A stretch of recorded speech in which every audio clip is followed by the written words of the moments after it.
কালীঘাটের কাকু আপনারা জানেন সুজয় কৃষ্ণ ভদ্র সেই কালীঘাটের কাকুর কণ্ঠস্বর অর্থাৎ যে কণ্ঠস্বরের মধ্যে সমস্ত রহস্যটা লুকিয়ে রয়েছে সেই কণ্ঠস্বরের নমুনার সংগ্রহ শুধু নয় একই সঙ্গে তা পরীক্ষাও হয়ে গেল। কিন্তু এতদিন ধরে যে কালীঘাটের কাকু এসএসকেএম হাসপাতালে ভর্তি ছিলেন সেই কালীঘাটের কাকু নাকি অত্যন্ত অসুস্থ ছিলেন। আপনাদেরকে সেই ছবিও দেখেছি যেখানে শিশুদের জন্য বিশেষ ব্যবস্থাপনা থাকে, বিশেষ চিকিৎসা তাদেরকে দেওয়ার জন্য যে ব্যবস্থা সেখানে পর্যন্ত ভর্তি করতে হয়েছিল সুজয় কৃষ্ণ ভদ্র অর্থাৎ এই কালীঘাটের কাকুকে।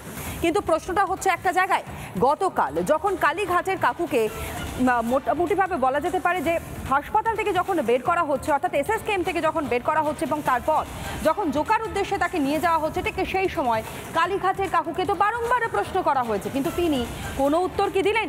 এর আগে তো মেজাজ হারাতে দেখা গিয়েছে, কেন তাকে বারংবার প্রশ্ন করা হচ্ছে সে বিষয়টা নিয়েও তিনি রীতিমতন গোসা করেছেন।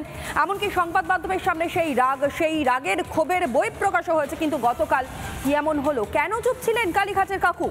কালীঘাটের কাকুর কণ্ঠস্বরের নমুনার সংগ্রহ যা অত্যন্ত গুরুত্বপূর্ণ হয়ে দাঁড়িয়েছিল নিয়োগ দুর্নীতির এই যে লিঙ্ক ম্যান অর্থাৎ চাকরিতে যে ব্যাপক দুর্নীতি হয়েছে এবং একই সঙ্গে লিপস অ্যান্ড বাউন্স ব্যানার্জি পরিবারের সঙ্গে তার ঘনিষ্ঠতা, এই যে গোটা বিষয়গুলো বারংবারের সামনে এসেছে তদন্তের আমরা দেখেছি এবং তদন্তের তদন্ত যত গতি নিয়েছে ততই কিন্তু একটার পর একটা বিষয় আরও স্পষ্ট হয়েছে, আরও সামনে এসেছে। এইবার সব থেকে গুরুত্বপূর্ণ যেটা কালীঘাটের কাকুর কণ্ঠস্বরে নমুনা পরীক্ষা সার্টিফিকেটে দিয়ে দেওয়া হলো কালীঘাটের কাকু তিনি সুস্থ রয়েছেন, অথচ এসএসকেএমে তাকে ভর্তি রাখা হয়েছিল কেন? সেফ করিডর, সেফ জোন, এমনকি বলা যেতে পারে যে হলিডে হোম যেন হয়ে গিয়েছে এই এসএসকেএম হাসপাতাল, যেখানে কালীঘাটের কাকু তাদের মতন যারা রয়েছেন তারা উপস্থিত ছিলেন। বেশ কিছু সিকোয়েন্স রয়েছে, বেশ কিছু সময় যখন জিজ্ঞাসা করা হয়েছিল কালীঘাটের কাকুকে যে তিনি কেমন আছেন, তিনি কি আদৌ কোনো উত্তর দিয়েছেন? দেখাই আগে সেই সব কিছু দেখুন। হাসপাতাল থেকে সুজয় কৃষ্ণ ভদ্র তাকে কিন্তু বের করা হচ্ছে, দেখতেই পাচ্ছ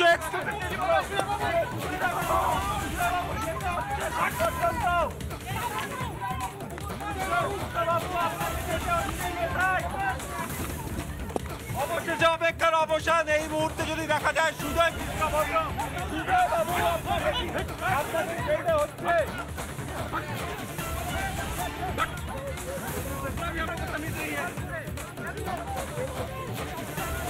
দেখতে পাচ্ছ মিথিলেশ মিশ্রা তিনি উপস্থিত রয়েছেন, তিনি সুজয় কৃষ্ণ ভদ্র তাকে কিন্তু অ্যাম্বুলেন্সে তুলে নেওয়া হলো।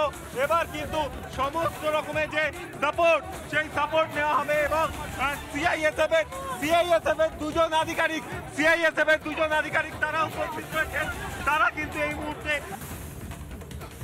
অর্থাৎ যখন হাসপাতাল থেকে বের করা হচ্ছিল সুজয় কৃষ্ণ ভদ্র কালীঘাটের কাকুকে তখনও তাকে প্রশ্ন করা হয়েছে, তিনি কোনো কথা বলেননি, একেবারে নিরুত্তর ছিলেন।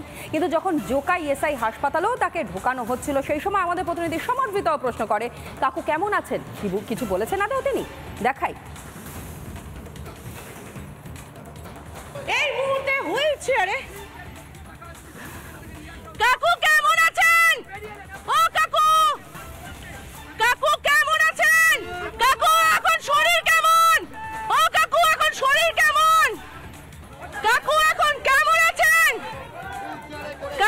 কাকুকে হুইল চেয়ারে কোনো উত্তর দিলেন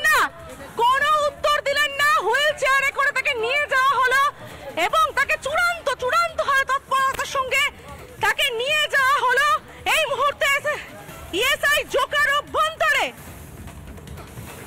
অর্থাৎ একটার পর একটা প্রতিবেদন আকারে আপনাদের সামনে আমরা তুলে ধরছি ঠিক ঘটনা প্রবাহ কি ছিল গতকালের ঘটনা, যা মানুষের নজর ছিল, গোটা বাংলার নজর ছিল বলা চলে এবং চাকরি প্রার্থীরা যারা দীর্ঘদিন ধরে রাস্তায় কাটাচ্ছেন তাদেরও তো নজর ছিল কালীঘাটের কাকু কি বলেন, আদৌ তিনি কিছু বলেন কিনা।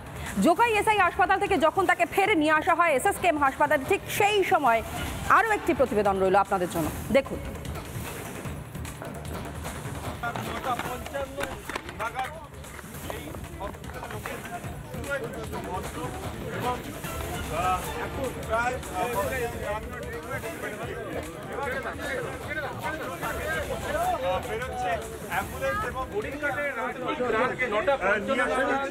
এবং এই মুহূর্তে যদি দেখা যায় তাহলে সুজয় কৃষ্ণ ভদ্রকে নিয়ে ইডির আধিকারিকরা তারা বেরোচ্ছেন এবং এনফোর্সমেন্ট ডিরেক্টরেটের সাথে সিআরপিএফ এর আধিকারিকরা রয়েছেন, তারাও কিন্তু নিরাপত্তার কাজে নিযুক্ত ছিলেন।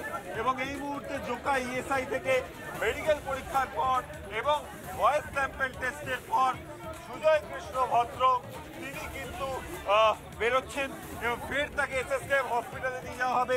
যে অ্যাম্বুলেন্সে করে তাকে নিয়ে আসা হয়েছিল জোকা ইএসআই এর মেডিলিঙ্ক 5G অ্যাম্বুলেন্স, সেই অ্যাম্বুলেন্সে কিন্তু তাকে ফের তোলা হলো এবং প্রায় 4.5 থেকে 5 ঘন্টার টানা বলা যেতে পারে যে প্রসেস। সেখানে কিন্তু একাধিক অভিযোগ উঠে আসে, কখনো অভিযোগ উঠে আসে তিনি সহযোগিতা করছেন না, তিনি কোঅপারেট করছেন না, আবার কখনো অভিযোগ উঠে আসে যে তিনি ভয়েস দিতে চাইছেন না। এই অ্যাম্বুলেন্সে করে কিন্তু এই মুহূর্তে সুজয় কৃষ্ণ ভদ্রকে নিয়ে যাওয়া হবে ফের এসএসকেএম এ। জোকা ইএসআই থেকে তাকে ইতিমধ্যেই বের করে নেওয়া হয়েছে, আর কিছুক্ষণের মধ্যে কিন্তু ফের এসএসকেএম এর কার্ডিওলজি ডিপার্টমেন্টে নিয়ে যাওয়া হবে সুজয় কৃষ্ণ ভদ্রকে। ক্যামেরায় আলী হোসেনের সঙ্গে অর্ণব মজুমদারের রিপোর্ট, রিপাবলিক বাংলা, কলকাতা।